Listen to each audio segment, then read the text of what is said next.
vihaa uskontoja, ylistä luontoa ja elämää. Ihminen on biologinen olento, jonka käyttäytymistä ohjaavat syvälle juurtuneet vietit, seksuaalisuus, vallanhalu, uteliaisuus ja itsesäilytysvaisto. Nämä eivät ole synnillisiä, vaan elon jäämisen ja kehityksen peruspilareita. Evoluutiopsykologian mukaan juuri nämä vietit ovat tehneet meistä lajin, joka on kyennyt rakentamaan kulttuureja, yhteiskuntia ja teknologiaa. Silti suurin osa perinteisistä uskonnoista, erityisesti kristinusko, on rakentunut näiden luonnollisten viettien tukahduttamisen varaan. Seksuaalisuus leimataan synniksi, nautinto häpeäksi ja uteliaisuus kapinaksi Jumalaa vastaan. Kristinuskon historia on täynnä rajoituksia, jotka tähtäävät siihen, että yksilö irtautuu omasta luonnostaan ja alistuu ulkoiselle auktoriteetille. Tämä on psykologisesti vaarallista. Ihminen, joka tukahduttaa viettinsä jatkuvasti, ajautuu sisäiseen ristiriitaan, neuroosiin, ahdistukseen, jopa masennukseen. Ihmisen eheys vaatii varjon, toisin sanoen kiellettyjen ja tukahdutettujen puolien tunnistamista ja integrointia osaksi tietoista minää. Kristinusko taas opettaa torjumaan tämän varjon, leimaamaan sen paholaiseksi ja näin repii ihmispsyyken kahtia. Uskonto tarjoaa keinotekoisen moraalin, joka ei perustu ihmisluonnon ymmärtämiseen, vaan sokeaan auktoriteettiin. Se opettaa, että ihminen on syntinen jo syntyessään. Pelkkä himon tunne riittää tuomioon. Tämä ei ole moraalia, vaan henkistä alistamista. Se palvelee vallan käyttäjiä, ei totuutta. Psykologisesti terve ihminen ei tarvitse uskontoa kertomaan, mikä on oikein. Hän tarvitsee itse tuntemusta, myötätuntoa ja vastuullisuutta, ei pelkoa ja syyllisyyttä. Kristinusko on ollut vuosisatoja este yksilön kehitykselle, koska se on rakentunut kieltämisen, pelon ja häpeän varaan. On aika luopua pyhistä valheista ja kohdata ihminen sellaisena kuin hän on, viettien ohjaama, luova, eläimellinen ja tietoinen olento. Ei tarvitse pelastajaa, vaan rohkeutta katsoa peiliin ja hyväksyä oma luontonsa kokonaisena. Joten olemme kaikki hirviöitä nahkojemme sisällä, hymyileviä, verta himoitsevia perkeleitä, jotka haluavat repiä itselleen enemmän. Emme ole tyytyväisiä, vaan kuolaamme vaistomaisesti lisää. Sitä on inhimillisyys ja sen keskiössä oleva ydin. Sydän voi näyttäytyä lämpimänä, mutta haemme lopulta vain tyydytystä omiin tarpeisimme. On ymmärrettävä, että olemme lopulta vain eläimiä muiden eläimien joukossa, jotka syövät toisiaan kuin nälkäänsä, sillä siihen meidät on alitajuisesti evoluutio on kehittänyt. Syö, selviydy, monistu. On harhaista ja valetta kieltää näitä piirteitä meissä jokaisessa. Luontainen tarve erottua joukosta on osa monistumisen viestiä, että pystyisit jatkamaan sukuasi. Sota ja ahneus ovat se nälkä, joka vaatii kerta toisensa jälkeen toistamaan saman kuvion tuhoamisesta, jotta itsellä olisi enemmän. Se kaikki on eläimen tarve selviytyä. Uskonnot ovat heikon ihmisen tapa pyytää näitä luontaisia viettejä anteeksi ja tapa, jolla valehdellaan ympärilleen, että ei olisi huono ja siten monistuminen olisi vaikeampaa. Uskonto on ihmisen syöpä, joka myrkyn lailla vääristää oikean ja väärän ihmisen elämässä. Uskonto on tyhmän ihmisen keino selittää ympäristöä, kun ei ymmärrä myöskään itseään ja siten kieltää tieteen faktat harhaoppeina. Siitä tunnistaa henkisesti vajaan ihmisen, joka rukoilee jotain ylempää voimaa ja kuvittelee siten saavansa anteeksi sen, mitä luontaisissa tarpeissaan on rikkonut toisia kohtaan, eikä kanna vastuuta siitä. Vihaa uskontoja, ylistä luontoa ja elämää.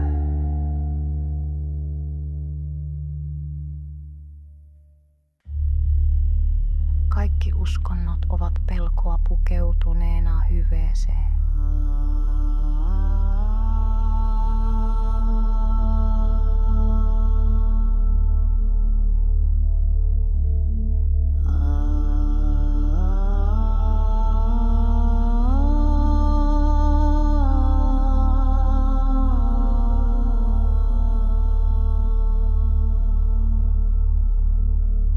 Ne tarjoavat lohtua niille, jotka eivät kykene katsomaan maailmaa silmiin ilman satua, ilman taivasta, ilman rankaistusta ja palkintoa. Ne rakentavat vankiloita sielun ympärille, kieltäen ihmisen alkukantaisen vapauden, sen, joka syntyy, kun ei tarvitse enää pyytää anteeksi olemassaoloaan. Kristille myytti pelastajasta on säälittävä yritys pestä pois se, mitä ei voida pestä. Vietti, tahto, lihallinen halu. Ihminen ei kaipaa ristiä vaan veistä, ei rukousta vaan huutoa. Ei syntien anteeksiantoa vaan ymmärrystä siitä, ettei syntejä ole olemassakaan, vain tekoja, joilla on seuraukset. Vanhojen tekstien mukaan himo vihan tekoja.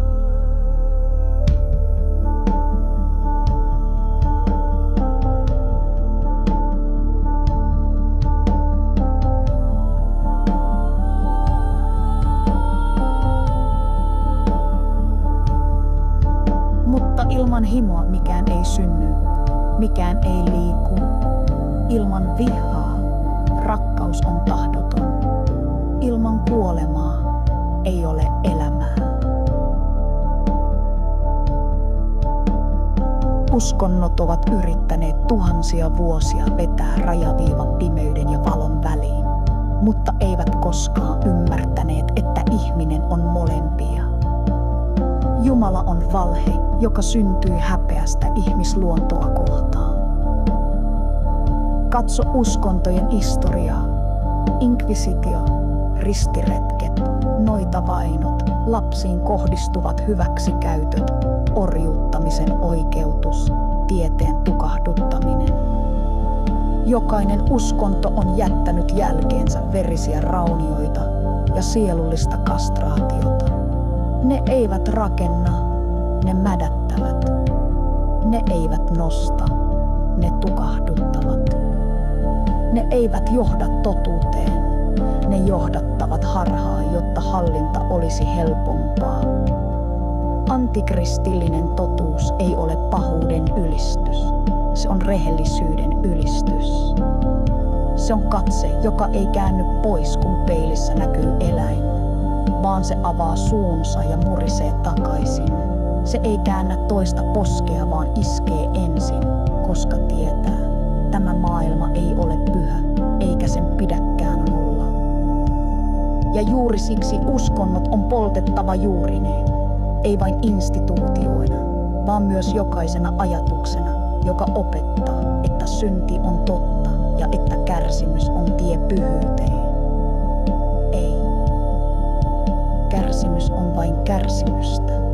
Veri ei lunasta, kipu ei pelasta, eikä kukaan tule hakemaan meitä taivaasta. Me olemme yksin. Ja juuri siksi me olemme vapaita.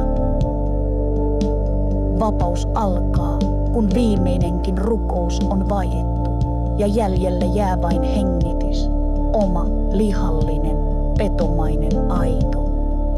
Se on ihmisyyden lopullinen muoto, alaston, nälkäinen ja vailla pelkoa jumalista.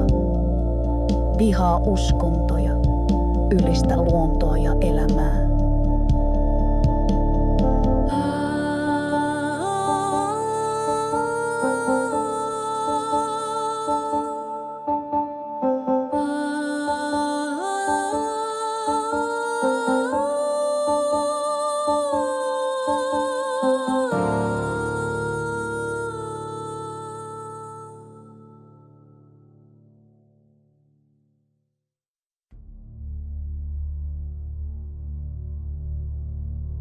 Jokainen uskonto on rakennettu saman valheen päälle.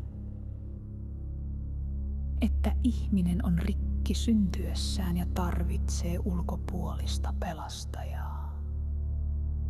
Tämä on pahin vääryys, mitä ihmisyyttä vastaan on koskaan tehty.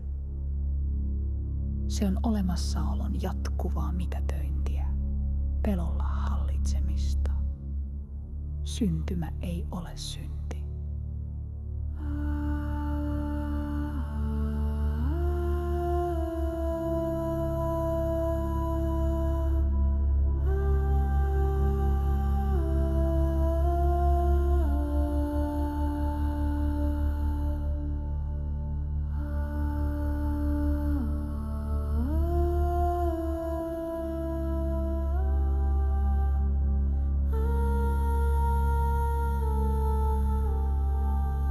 Himo ei ole häpeä.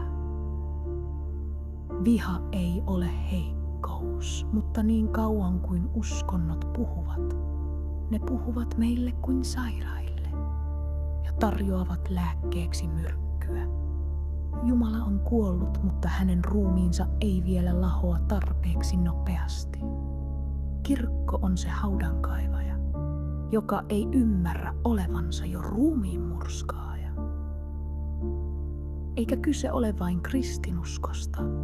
Islam, juutalaisuus, hindulaisuus. Ne kaikki myyvät samaa mätää kaavaa nöyryyttä, alistumista, itsensä kieltämistä.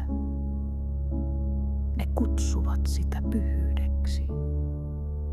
Todellisuudessa se on sielun amputointia.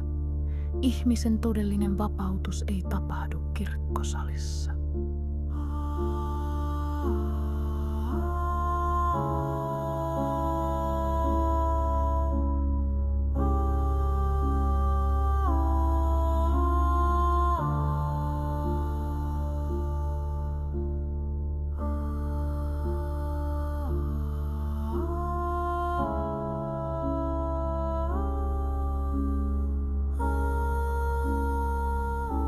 Se tapahtuu, kun viimeinenkin jumalallinen kuiskaus tukahdutetaan huudolla.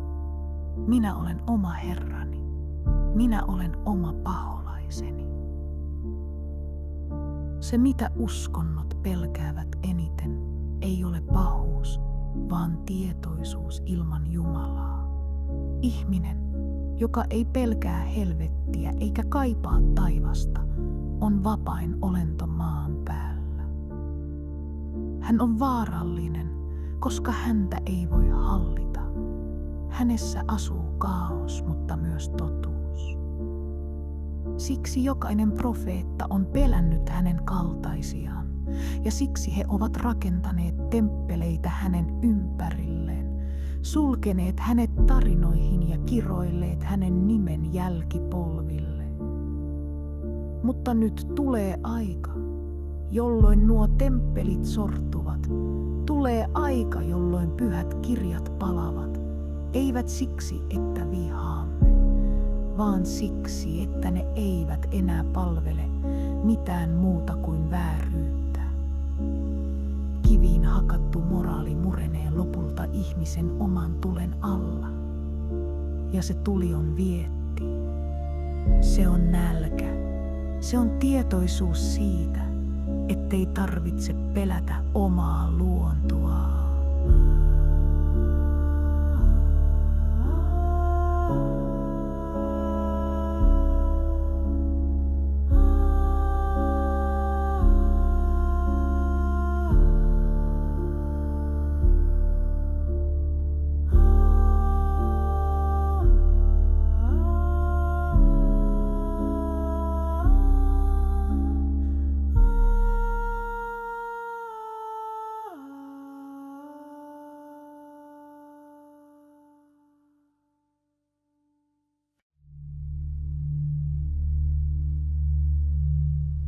Ei ole mitään pyhää, mikä on rakennettu valheelle. Kristinusko ei kunnioita elämää, se halveksii sitä. Se kutsuu viettejä heikkoudeksi, kehoa synnin pesäksi ja vapautta houkutukseksi pahaan. Se opettaa, että hyvä ihminen on se, joka alistaa itsensä, että voima on uhka ja ilo on synti.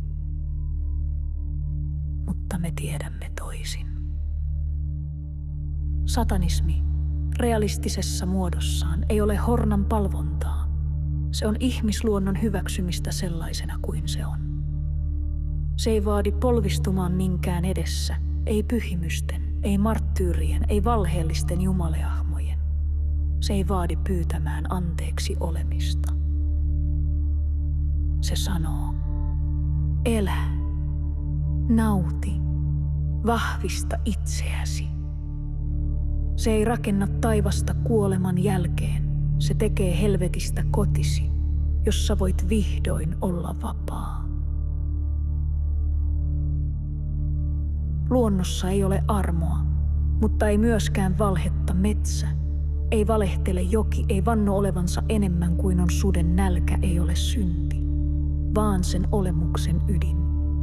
Vain ihminen, joka on kadottanut yhteyden maahan ja lihaan, keksii käsitteen synti syyllisyyden jatkamiseksi. Suomalainen metsä, hiljainen ja syvä, on todempi kuin yksikään kirkko.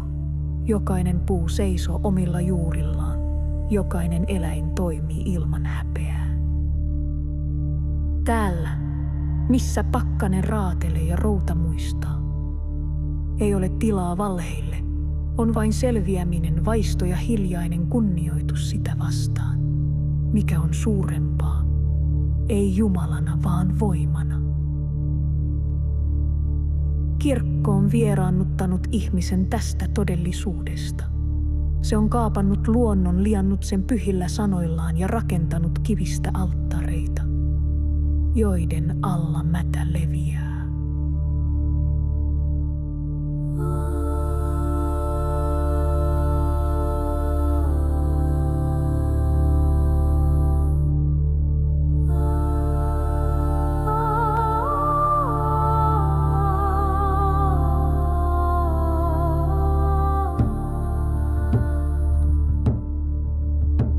Se ei tarjoa oikeutta, vaan hierarkiaa.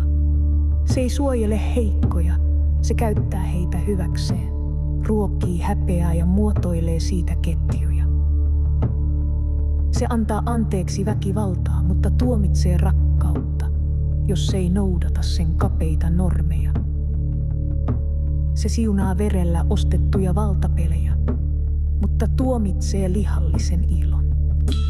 Kirkko ei ole pelastus. Se on kulissi, jonka takana ihmisen voima muserretaan. Se palvelee auktoriteettia, ei totuutta. Se palvelee järjestystä, ei oikeutta. Me emme tarvitse enää sen siunausta. Meillä on tuli, meillä on tahto, meillä on maa, joka puhuu meille ilman sanoja. Kun ihminen viimein palaa metsään, riisuttuna syyllisyydestä ja häpeästä, hän huomaa, ettei ole koskaan ollut kadoksissa. Hän on vain harhautettu pois siitä, mikä oli aina totta, että olemme osa tätä kaikkea, keho, nälkä, ääni ja pimeys. Me emme kaipaa taivasta.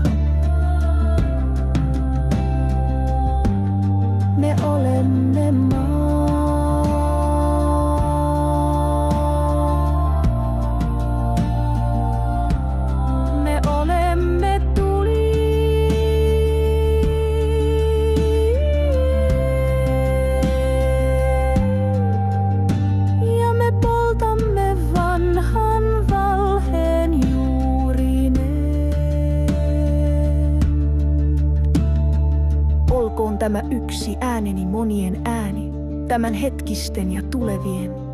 Vaikka yksin se on yksi huuto, yhdessä se on huutojen ja muutoksen meri. Olkoon elämässä toivo, jolla maailmasta voidaan tehdä parempi nykyisille ja tuleville. Me olemme ihmisen todellinen kuva, jonka valitsemme maalata. Vihaa uskontoja, ylistä luontoa ja elämää.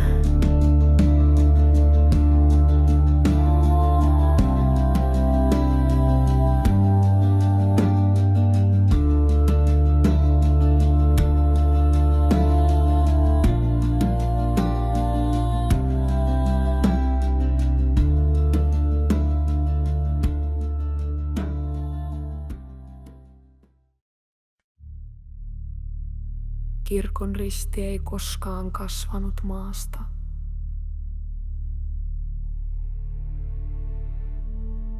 Se ei syntynyt kivestä, ei tuulesta, ei sateesta, ei villieläimen huudosta yössä. Se syntyi sorron tarpeesta, ihmisen yrityksestä hallita toista ihmistä valheen kautta. Risti ei ole rauhan symboli. Se on vallan väline. Se ei ole valoa, vaan rauta, jolla tahto taotaan hiljaiseksi. Luonto ei tarvitse pyhiä kirjoja. Se kirjoittaa totuuden jäähän ja verenhajuun. Jokainen kaatunut puu, jokainen raadeltu ruho, jokainen kevään ensikukinta. Ne kertovat enemmän elämästä kuin yksikään saarna. Siellä, missä maa on kylmä tai ilma polttaa, oppii nopeasti, ettei armoa ole olemassa. On vain todellisuus ja se, miten siihen vastaat.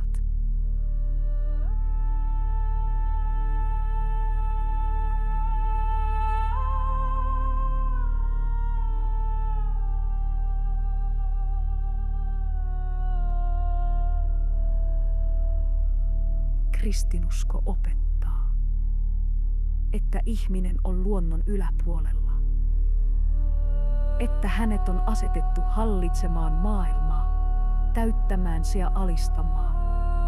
Mutta tämä ylpeys on sairautta ja se sairaus näkyy. Myrkytetyt joet, palaneet metsät, hävitetyt lajit, aidoilla rikottu vapaus. Kaikki tämä pyhyyden nimissä. Risti ei suojele elämää. Se suojelee valtaa.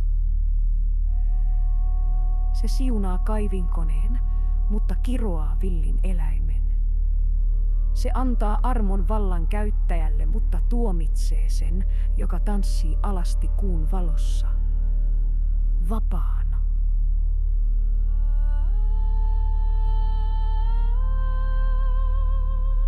Mutta maa muistaa. Se nielee lopulta kaiken. Kirkotkin. Maisema ei ole kristillinen. Se on vanhempi. Se on pakanallinen. Se on rehellinen. Ennen kirkkorakennuksia ihmiset kokoontuivat kiville, vesien äärelle, tulien ääreen. Ennen pappeja kuunneltiin tuulen ääntä ja tulen rätinää. Jumalat eivät asuneet taivaassa, ne elivät puissa, myrskyissä ja veressä. Ne eivät vaatineet alistumista, vain kunnioitusta. Kristinusko tuli ja rakensi temppelinsä näiden ikiaikaisten voimien päälle. Se häpäisi lähteet, joita oli pidetty pyhinä. Se poltti ne, jotka kuuntelivat maata. Se mursi yhteyden elävään ja pakotti ihmisen katsomaan ylöspäin. Vaikka kaikki, mikä on todellista, on aina ollut alhaalla mullassa, lihassa, vedessä, kivessä. Me olemme palanneet takaisin. Emme enää polvistu ristin edessä. Me seisomme varjoissa, hiljaisuuden keskellä. Emme enää etsi pelastusta. Me olemme jo täällä.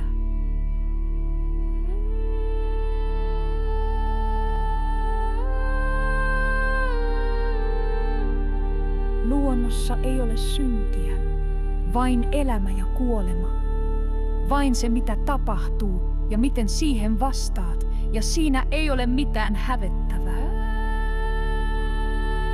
Ellei häpeä ole istutettu sinun ulkopuolelta.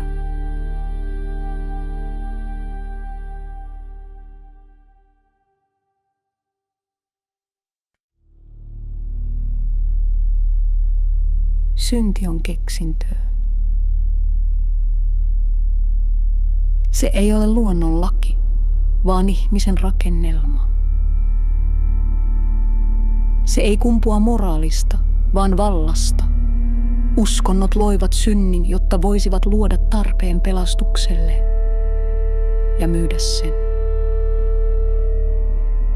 Synti on valheen valuuttaa.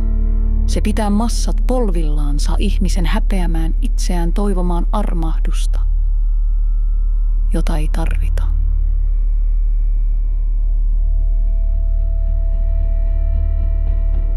Mutta realisti ei pyydä anteeksi, että on olemassa satanisti, ei käänny sisäänpäin nöyränä. Hän katsoo suoraan kohti omaa haluaan ja hyväksyy sen.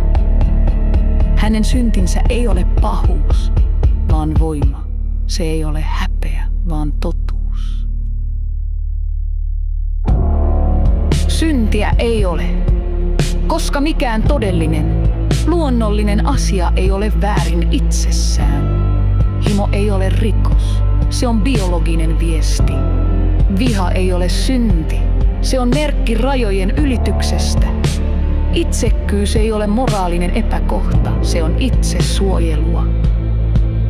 Satanismi ei pyydä lupaa, se ei etsi pelastusta, se ei kumarra kuvia, eikä seuraa näkymätöntä Herraa taivaassa.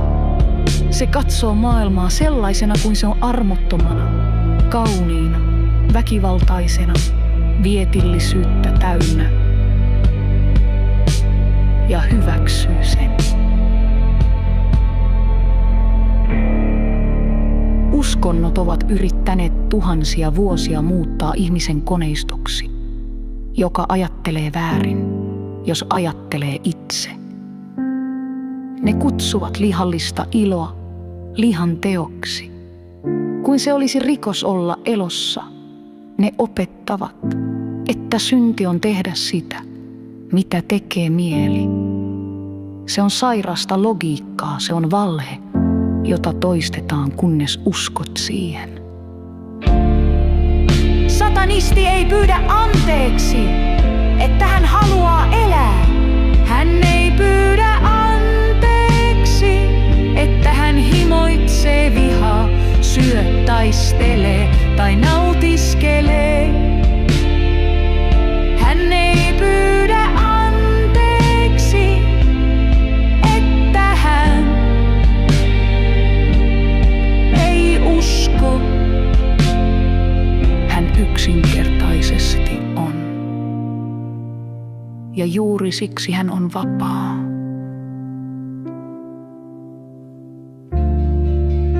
Kun viimeinenkin ajatus synnistä on poltettu pois, jäljelle jää aito ihminen.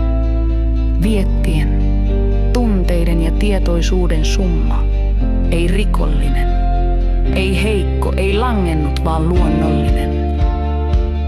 Synti on valhe, jota käytetään kahleena.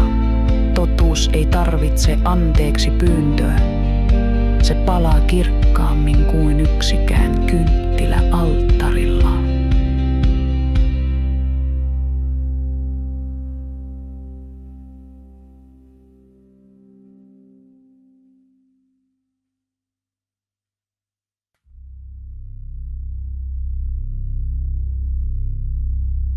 Kristinusko ei ole vain yksittäinen usko.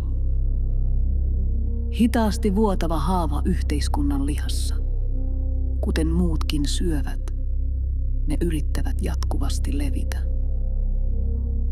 Se valuu kouluihin, tuomioistuimiin, ruokapöytiin, sänkyihin ja kehdon äärelle. Se ei kysy lupaa, vaan tunkeutuu arvoihin, kasvatukseen, lakeihin ja ihmissuhteisiin. Kuin näkymätön myrkky, jota ei huomata ennen kuin maa alkaa mädäntyä sen alla. Sitä ei tarvitse huutaa kadulla. Se istuu hiljaa vanhempien katseessa, kun he kieltävät lapselta uteliaisuuden. Se näkyy siinä, miten nuori oppii pelkäämään omaa kehoaan, peittämään sen, sensuroimaan itsensä ja suodattamaan. Jokaisen ajatuksen ennen kuin se pääsee suusta ulos. Jokainen väärä sana, väärä tunne, väärä halu tallennetaan. Ja niistä tehdään syytelistä, jota lapsi kantaa mukanaan aikuisuuteen asti. Kristillinen perhe ei ole lämmin koti. Se on valvontakeskus. Siellä ei opita, vaan totellaan. Ei rakasteta ehdoitta, vaan ehdollisesti. Jos et sovi muottiin, sinut rikotaan. Ei fyysisesti, vaan henkisesti, hitaasti, järjestelmällisesti, aina hymyillen. Tällainen kasvatus ei rakenna ihmistä. Se tuottaa varjoja aikuisia, jotka eivät tunne itseään, jotka pelkäävät rakkautta, jotka elävät syyllisyydessä, joka ei ole heidän omaa tekoa. Tämä ei ole uskontoa. Tämä on vuosikymmeniä periytyvää henkistä hyväksikäyttöä, joka on naamioitu hyväksi kasvatukseksi. Yhteiskunta, joka toimii kristinuskon arvoilla, ei ole terve. Se ei ole vapaa. Se ei ole reilu. Se varjelee valtaa, ei oikeutta. Se suojelee normia, ei ihmistä. Se tuomitsee poikkeaman, vaikka juuri poikkeama synnyttää edistyksen. Kristinusko asettaa ihmisen syntiseksi lähtöpisteestä alkaen. Ei koska se olisi totta, vaan jotta se voisi kontrolloida jokaista askelta eteenpäin. Tämä johtaa siihen, että vallan rakenteet tukevat niitä, jotka osaavat teeskennellä pyhyyttä parhaiten. Ja mitä enemmän joku alistaa itseään oikean moraalin nimissä, sitä korkeammalle hänet nostetaan, näin syntyy sairaus, jossa itseviha palkitaan ja itseluottamus murskataan. Kristinuskon yhteiskunta ei suojele perhettä. Se luo sen malliseksi, että sen sisällä kasvatetaan pelokkaita, katkeroituneita ja häpeän murskaamia yksilöitä lapsi, joka kasvaa jatkuvassa pelossa siitä, että hänen sisimpänsä on väärin, ei kasva vapaaksi. Hän kasvaa sirpaleiksi, jotka yrittävät kelvata, mutteivät koskaan riitä. Tätä kaikkea kutsutaan rakkaudeksi. Mutta se ei ole rakkautta. Se on valhe, joka tuhoaa hitaasti, kunnes lapsesta tulee vanhempi ja siirtää sen eteenpäin.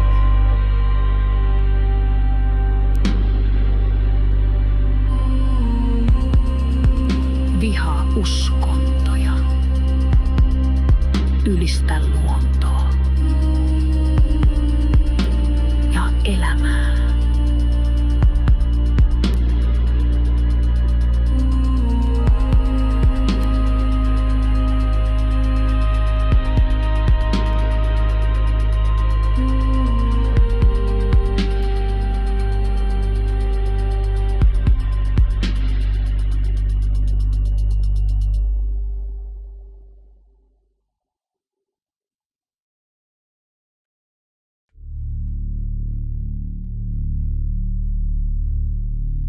Jos kristillinen Jumala todella olisi oikeudenmukainen ja armollinen, miksi helvetin liekit syövät viattomia lapsia?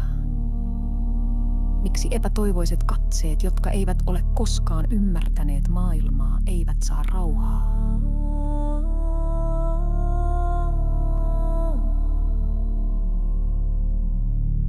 Miksi kirkot ja papit puhuvat rakkaudesta ja armosta samalla, kun he tukevat järjestelmää, joka sallii kärsimyksen jatkua vuosisadasta toiseen? Tämä on Jumalan epäreiluuden häikäilemätön paljastus. Sen sijaan, että tämä Jumala suojelee viattomia, se on hiljaa. Se sallii, että lapset kärsivät kipua, pelkoa, nälkää, väkivaltaa. Sitä kohtaan, joka ei osaa puolustaa itseään, ei kohdistu oikeutta. Tämä ei ole pyhyyttä. Tämä on välinpitämättömyyttä, ja se, joka tätä Jumalaa palvoo petosta. He ovat osa suurta aivopesun koneistoa, jossa kärsimys on tarkoitettu hyväksyttäväksi ja selitettäväksi jollain seuraavalla maailmalla, joka on oikeuden korjaaja. Mutta tuo seuraava maailma on vain keino pitää ihmiset hiljaisina, narun päässä, pelon kahleissa. Silti yhä useampi herää tähän valheeseen. He eivät enää usko tarinoihin iankaikkisesta rangaistuksesta tai palkinnosta. He eivät enää salli, että viattomien kärsimys lakaistaan maton alle uskon nimissä. Se, mitä he näkevät, on selvä kuin kirkas vesi, Jumala, joka sallii lasten helvetin. Ei ole oikeudenmukainen.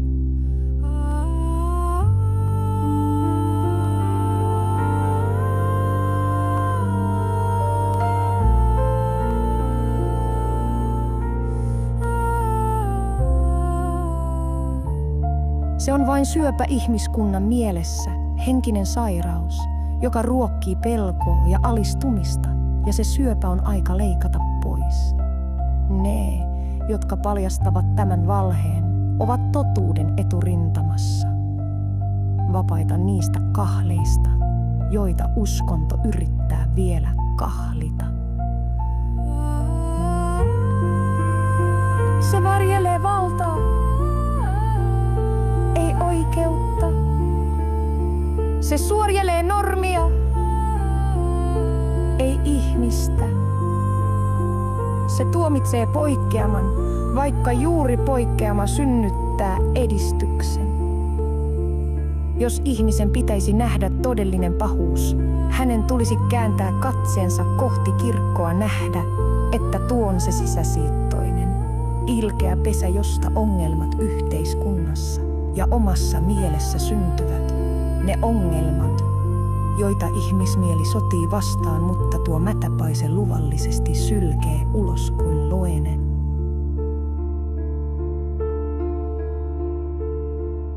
Jos arvostat elämää ja lapsiesi elämää etenkin, tulisi sinun puhaltaa tämä ruton kultti pois ympäristöstäsi, sillä se ei tuo kotiisi mitään hyvää tai realistista, saati menestystä.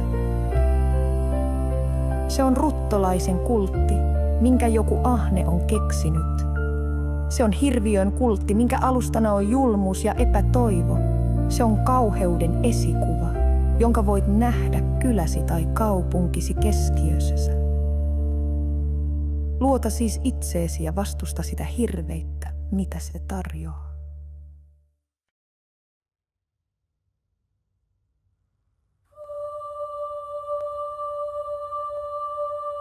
Kirkko ei ole pyhä yhteisö, vaan tuottoa tavoittelevan jättimäisen bisneksen koneisto. Mieti, mistä ovat ne kultaiset idolit ja temppelit rakennettu. Mistä muka koskemattomat ylimykset saavat valtansa ja arvokkaat esineet? No sinulta. Sinä maksat ne ja sinun kovalla työllä ansaitut rahat mahdollistavat näiden mätien ihmisten ylellisyyden, joita kutsutaan pappeiksi. Jos raadat läpi elämäsi ja kannattelet sillä perhettäsi, olet sankari ja kaunis ihminen, haluatko, että osa siitä menee valehtelijoiden kolehtiin, jotka saavat sen vain pyytämällä? Miksi taivaaseen pääsystä tulisi maksaa rahaa? Se on byrokraattinen petos, joka naamioituu rakkaudeksi ja hyveiksi, mutta toimii kuin verenimiä. Sen sydän ei sykähdä ihmisarvolle, vaan tilipussille. Se on mato, loinen, joka nielee sinua hiljailleen sykäysten lailla.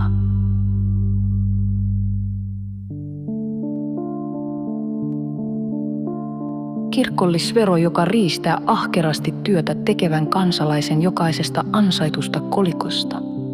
Se puroutuu lompakkoon kuin hidas, piinallinen myrkky, joten siksi sinä teet nyt heti tässä hetkessä, että avaat internetissä sivun, jonka löydät termillä eroa kirkosta.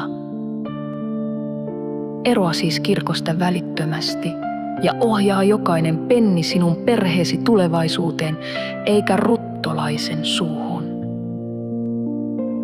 Ihminen, joka raataa päivän pimeää ja palaa kotiinsa väsyneenä, maksaa kirkolle siitä, että hänet opetetaan häpeämään itseään, kieltämään kehonsa ja alistumaan valheille.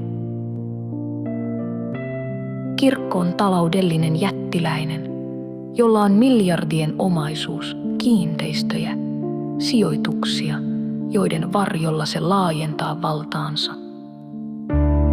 Se kerää rahaa kiinteistöistä, metsävaroista ja pankeista samalla, kun se julistaa nöyryyttä ja kerjää kolehtia. Se on kuin musta aukko, joka imee rahaa ylös alaisin ja sylkee ulos tyhjyyttä ja valhetta. Miksi se tarvitsee niin paljon rahaa? Ei ihmisten auttamiseen, ei köyhien ruokkimiseen, vaan vallan ostamiseen, instituution kasvattamiseen ja ihmisten alistamiseen pelolle ja syyllisyydellä. Kirkon rahakoneiston kylmä logiikka on yksinkertainen. Mitä enemmän se omistaa, sitä enemmän se hallitsee. Ja mitä enemmän se hallitsee, sitä enemmän se kerää veroa, lahjoituksia ja verohelpotuksia, joiden kaltaisia yksikään muu yritys ei saisi. Tämä on taloudellista vääryyttä, joka kuormittaa jo valmiiksi uupunutta työväestöä, joka joutuu maksamaan veroja työstään, jotka sitten kiertävät kirkon käsissä kuin verinen raha. Raha, joka olisi voitu käyttää terveyteen, koulutukseen tai yhteiskunnan kehittämiseen, päätyy pyhien kirjojen tulitukseen, kirkollisten arvojen propagandaan ja ylimystön palkanmaksuun. Kirkko on kylmä yritys, joka käyttää pelkoa ja syyllisyyttä aseinaan ihmisten mielen orjuuttamiseksi. Se ei ole hyväntekijä, se on verovirta, joka syö ihmiskunnan elinvoiman. Se on ahneuden, vallanhimon ja valheen linnake, jonka ainoa tavoite on kasvaa ja säädellä ihmisiä. Ne, jotka sitä puolustavat, ovat osa tätä koneistoa, tahattomasti tai tietoisesti, mutta silti rikollisessa liitossa. On aika repiä veronkirous pois. On aika nähdä kirkko sellaisena kuin se on, kylmänä, riistävänä rahayhtiönä, joka syö meitä sisältäpäin ja heittää tämä valhe ulos jokaisen tietoisuudesta, jotta ihmiskunta voi hengittää vapaasti. Välitä perheestäsi, läheisistäsi, ystävistäsi tai niistä, jotka vain tarvitsevat apua. Älä syötä kirkonhuoran suuta, vaan sijoita kolikkosi suoraan niille, jotka sitä tarvitsevat. Auta siskoa tai veljeä, joka on heikko, mutta älä syötä papin irraista suuta.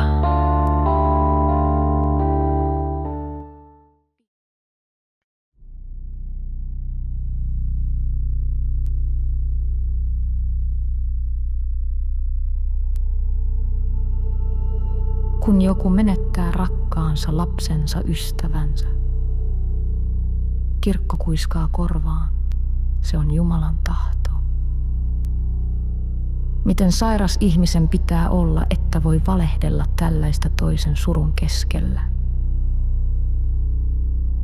Se on kaikilla mittareilla mitattuna julmaa toista kohtaan, että surun keskellä kehtaa valehdella ja sylkeä sen rakkaan muistolle häpeilemättä.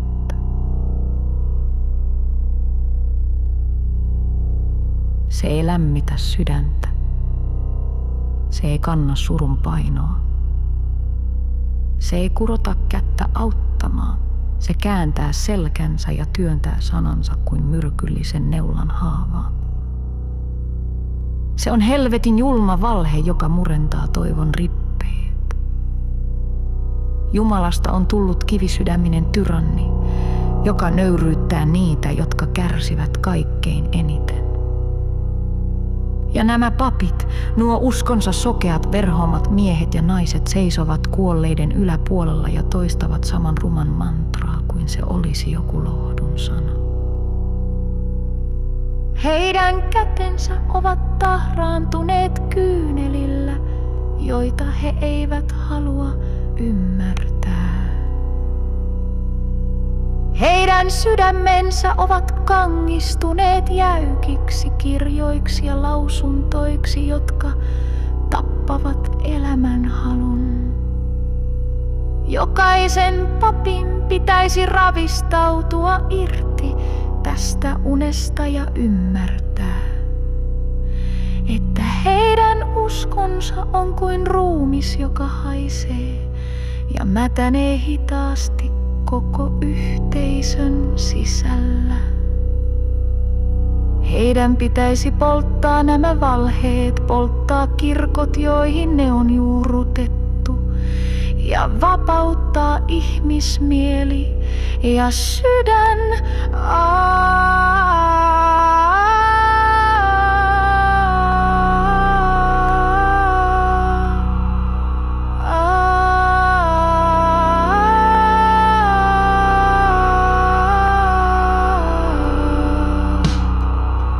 Rakkaasi on menehtynyt, sen muistoa ja mennyttä elämää tulee kunnioittaa ja juhlistaa, sillä me, jotka suremme, rakastamme ja muistamme aina. Se ei ole minkään Jumalan tahto, että tämä henkilö menehtyi, ja jos on, me vihaamme tätä Jumalaa ikuisesti, kun vei meiltä rakkaimman pois. Joten selitä vitun pappin paska minulle, että mistä kohdin sinun Jumalasi on oikeudenmukainen, kun viet meiltä ne rakkaimmat. Selitä tämä, että miten on oikeudenmukaista mielestäsi, että rakkaani hautaaminen maksaa, jos olet hyvän tekijä. Niele paskaa kirkko, minä kiellän sinut ja kaikki mikä sinuun liittyy. Minä vihaan sinua henkeni syvyyksistä ja tulen tekemään kaikkeni sinun tuhosi eteen.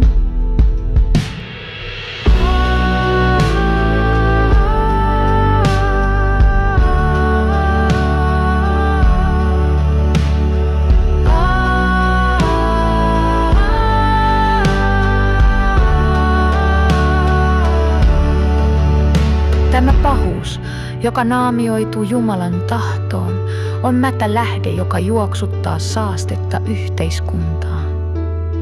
Me tiedämme, että tuo hetki tulee.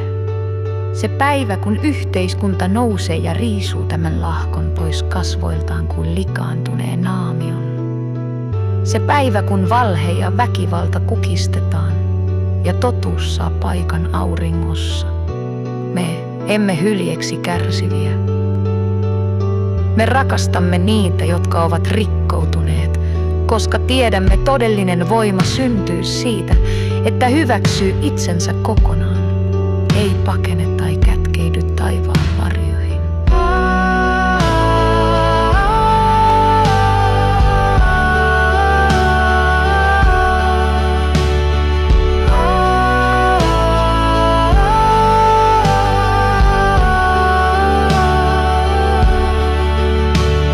Me tarjoamme valon niille, jotka ovat joutuneet synkkyyden keskelle. Me seisomme niiden rinnalla, joiden Jumala on kääntynyt pois, koska todellinen rakkaus ei ole sidottu valheisiin tai pelkoon. Se on vapautta olla oma itsensä.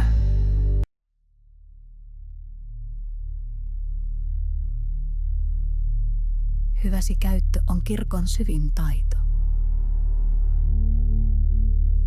Se tapahtuu pappien hymyillessä, että uusi uhri on saatu jälleen koneistoon.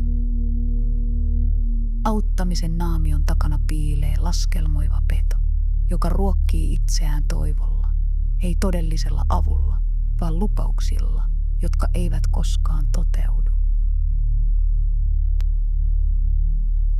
Kirkko ei pelasta, se myy pelastuksen idean, nielee todelliset rahat. Sen lahjoituslippaiden kolina ei mene köyhien ruokaan, vaan marmoritiloihin, kultakoristeisiin ja papiston etuoikeuksiin. Se käyttää hyväkseen murenevia ihmisiä, surua, köyhyyttä, kriisejä, ja juuri siinä on sen ilkein ansa. Se ilmestyy sinne, missä ihmiset ovat heikoimmillaan, ja tarjoaa muka lohtua, mutta todellisuudessa se istuttaa pelon, syyllisyyden ja alistumisen siemenen. Se ei koskaan ota vain yhtä, se ottaa kaiken. Kirkko ei ole rakentaja, se on tukahduttaja. Se tukahduttaa luovuuden pienissä kylissä ja kaupungeissa nuori, joka haluaa olla oma itsensä, luova, raju, kokeileva. Hänet leimataan eksyneeksi.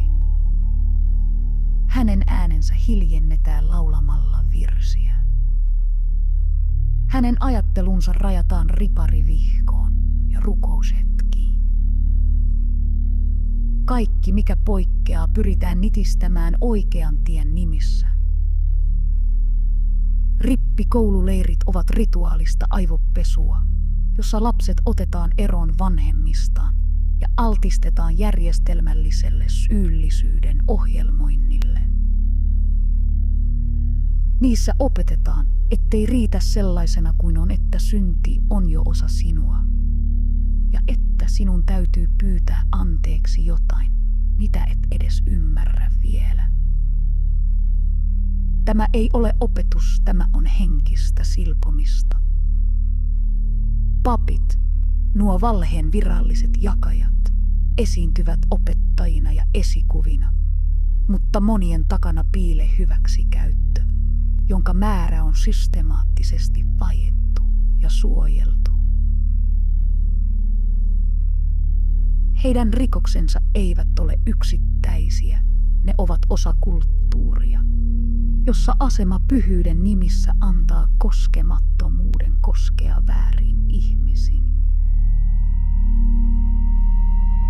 Jos sama määrä rikoksia tapahtuisi missä tahansa muussa instituutiossa, se olisi jo lakkautettu.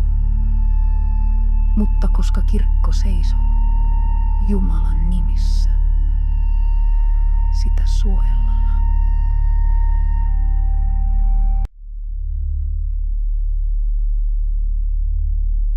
Yhteiskunta ei ainoastaan siedä uskontoa, se kasvattaa siihen. Se kasvattaa tottelemaan, taipumaan, alistumaan. Se kylvää siemenet jo varhain, kun lapsi ei vielä osaa erottaa pelkoa opetuksesta. Kun maailma on vielä suuri ja outo, joku kuiskaa: Jumala näkee sinut. Ja siitä alkaa varjossa kasvava syyllisyys. Koulujen pulpeteissa ei opeteta kriittistä ajattelua, vaan hiljaista mukautumista. Kristillisyys on siellä selkäytimessä, lauluissa, juhlapuheissa, hiljaisissa rukoushetkissä, jotka naamioidaan perinteeksi. Mutta ne eivät ole vain tapoja, ne ovat järjestelmällistä mielien ohjelmointia. Lapsi ei saa valita. Hänet viedään kirkkoon ennen kuin hän osaa lukea, hänet pakotetaan rukoilemaan ennen kuin hän ymmärtää, mitä rukoileminen tarkoittaa. Häntä painostetaan ripille, kuin kyseessä olisi jonkinlainen itsestään selvä siirtymä. Hänet opetetaan uskomaan siihen, että hän on syntinen jo ennen kuin hän on ehtinyt edes syntyä ihmisenä. Tämä ei ole traditio, tämä on rikos. Tämä ei ole opetus, tämä on aivopesu. Kirkko on ujuttanut lonkeronsa koululaitokseen, kulttuuriin ja perheisiin. Se tukahduttaa kriittisyyden, leikkaa pois uteliaisuuden, tukkii suun niiltä, jotka haluaisivat kysyä. Entä jos tämä kaikki on valhetta, koska se on? Se on valhe, joka peittää jokaisen kärsivän lapsen silmät. Se on valhe, joka naamioi hyväksikäytön kasvatukseksi.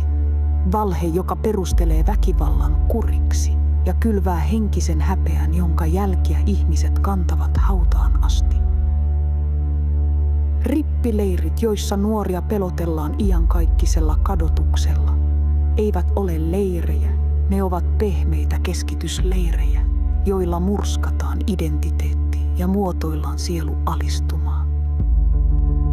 Jokainen pappi, joka osallistuu tähän, ei ole opettaja, vaan uskonnollinen insinööri, ohjelmoija, joka kirjoittaa syyllisyyden koodin nuoren mieleen. Heidän tekonsa ovat sairaita. Heidän valansa ovat tyhjiä. Heidän auttamisensa on naamioitu hallinta.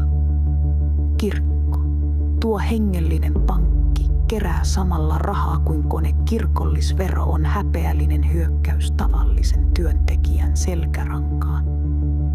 Se ottaa enemmän kuin antaa. Se ei ole vapaaehtoisuutta. Se on kiristystä, jota pehmennetään hymyllä ja pyhillä sanoilla. Se puhuu rakkaudesta, mutta se rakastaa vain omaa valtaansa. Se tukahduttaa luovuuden, hiljentää rohkeuden, murskaa yksilöllisyyden ja rakentaa yhteiskunnan, jossa kaikki erilainen nähdään sairautena, kaikki kysyvä epäuskona, kaikki tunteva syntinä. Tämä ei ole vahinko, tämä on suunnitelma. 100 sukupolven mittainen suunnitelma tehdä ihmisestä lammas. Mutta me olemme hereillä. Me näemme, me muistamme, me tiedämme, ettei yksikään lapsi ansaitse kasvaa syyllisyydessä. Että yksikään ihminen ei tarvitse pelastusta, että yksikään kirkko ei ole pyhä, jos sen kivijalka on rakennettu tuskan, valheen ja pelon varaan.